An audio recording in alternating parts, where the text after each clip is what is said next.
Hi friends, மருதாணி போடலாம். இந்த கிளைமேட்டுக்கு வயிறு வாயெல்லாம் வெந்து இருக்குங்க. ரொம்ப ஹீட் ஆகிடுச்சின்னு சொல்லி தேடினா எங்கேயுமே எங்கள் பக்கம் மருதாணி கிடைக்கல.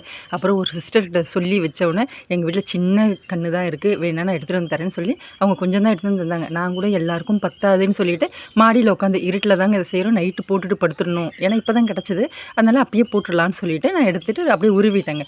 உருவிட்டு பார்த்தேன், கம்மியாக தான் இருந்தது. சரி, ஓகே, எவ்வளோ வருதோ அது பொறுத்து நம்ம வச்சுப்போம் அப்படின்னு சொல்லிட்டு பார்த்தேன். நிறைய இந்த காய் இருந்தது இதில். அந்த காய் போட்டு அரைக்கலாமா என்ன எனக்கு தெரியாது, அதனால தூக்கி போட்டுட்டேன். அதை கையோடையே எடுத்துகிட்டு வந்து கொஞ்சமாக புளி வச்சு அரைச்சிட்டேன். அவ்வளோதான், வேறு எதுவும் வைக்கல. வெறுமனே வச்சாலும் நல்லா செவக்கும் தான் சொல்லி கொடுத்தாங்க. புளி ஆனால் நான் வச்சு மிக்சிலேயே அரைச்சி எடுத்துக்கிட்டேங்க. எடுத்துட்டு நான் போட்டேன். உடனே என் பொண்ணுங்களும் போட வந்துட்டாங்க. எனக்கு என்னென்னா, எப்பயுமே நம்ம கையில் பாருங்க இந்த வடை சுடுறோம் இல்லையா, இதுதான் செய்வேன். அதில் தான் சின்ன சின்னதாக வைப்போம், பெருசாக வைப்போம், வேறு டிசைன் இதில் என்ன விற்கிறது அப்படின்னு சொல்லிட்டு நான் வச்சுட்டு இருக்கப்போ என் பொண்ணு என்ன செஞ்சான்னா, இது போல் ஸ்வஸ்திக் போட்டேன். நான் பாருங்கள் சின்ன சின்ன டாட்டும் பெரிய வடை சின்ன வடை அப்படின்னு சொல்லிட்டு சுற்றி சுற்றி வச்சுட்டேன். அப்புறம் எங்கள் வீட்டுக்கார் வச்சுக்கிட்டாரு, என் பொண்ணுங்க வச்சுக்கிட்டாங்க. அவள் ஸ்வஸ்திக் வச்சுக்கிட்டா, அவள் நார்மலாகவே ரவுண்டு தான் வச்சுக்கிட்டா. நானும் 4 பேரும் ஒவ்வொரு டிசைன். என் பையன் மட்டும் தூங்கிட்டான், அவன் காலையில் எழுந்தா கத்துவான். இவர் தான் ரொம்ப அல்டிமேட், வேறு லெவலில். நாங்கள் வச்சது தான் வச்சுருக்காரு, ஆனால் அது மட்டும் ஒரு மாதிரியாக இருந்தது.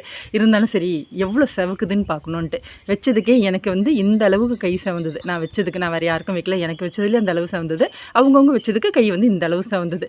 எங்கள் வீட்டுக்கார் என் கையும் காட்டுனாரா, சரி காட்டலாம் அப்படின்ட்டு அவர் கையை கழுவிட்டு காட்டார். பார்த்துக்கோங்க, இது அவர் கைக்கு செவந்திருக்கு. சரின்னு சொல்லிட்டு நாளை அப்படி படுத்து தூங்கிட்டோம். மறுநாள் பார்த்தா இங்கே பாருங்கள், எங்கள் கூட ஒரே மருதாணி வச்சவங்களுக்கு என் பொண்ணுக்கு பாருங்கள், சின்ன பொண்ணுக்கு நல்லா செவந்திருக்கு. இது என் ஹஸ்பண்டுக்கு, அவருக்கும் நல்லா தான் செவந்திருக்கு. இது என் பொண்ணுது ஸ்வஸ்திக்கு.